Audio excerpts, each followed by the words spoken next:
I am here with Bill Stillwell from the Xbox platform team. I am really excited about this. Now, people have been waiting a long time for backwards compatibility to come to Xbox One. Guess what, preview members? It is here. Bill, tell us how it's going to work.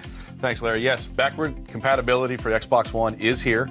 And what we've done is, in order to make this happen, which we didn't think was initially possible, we went ahead and actually built a virtual 360 all entirely in software.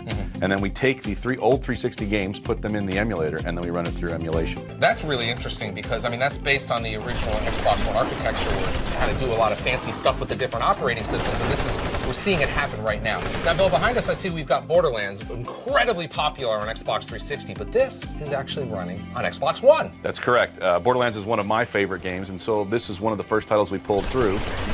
And as you can see, this is the 360 game, right, complete.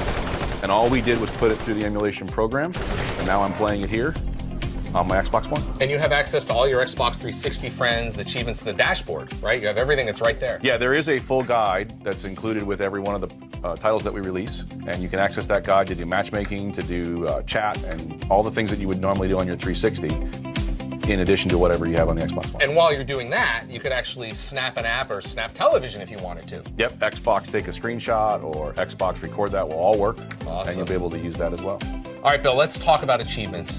Very important to the Xbox community. How is that going to work with Xbox 360 achievements? These are still Xbox 360 achievements. You're still using an Xbox 360 game save, your cloud saves, carrying across just like it would from console to console. So you're only earning the 360 achievements. You're not able to earn them twice. So if I got them earlier, before Xbox One launched or even after, then I've already got them. You've already got them. Now, how's it going to work with digital titles that maybe I've purchased or the discs that I've got around the house? So for digital titles, we'll just pull those through. So they'll show up in your ready-to-install queue under My Games and Apps, and then you just install them digitally like you would an Xbox One digital title. And for disc games, we actually will now recognize the 360 disc. If it's in our catalog, you put it into your Xbox One, we download into your Xbox One hard drive, and then you play the game there as well. Now, we're deploying this right now for preview members, so if you're in the preview program, you'll have access to this, but it's going to be a wider deployment later this year, kind of general release. What's the goal for updating, more and more titles? Well, when we launch the program, we'll have a limited set for preview now, but when we launch the program in the fall, we'll have over 100 titles already ready to go, and then we'll do regular updates to the catalog over time until we fill it up. Bill, tell me about the process. Why can't you just, enable every game right off the bat?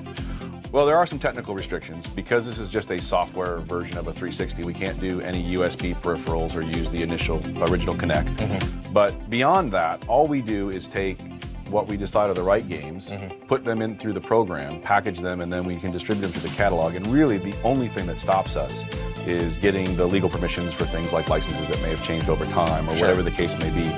We are including the entire first-party catalog that we're able to, and then beyond that, we'll just continue to take in fan favorites, things that are still being played frequently on the 360. We do voting and we'll do polls, and we'll just collect from a multiple set of sources what titles should come out next. And so I'm sure people are going to tell us what games they want. Now, this is free.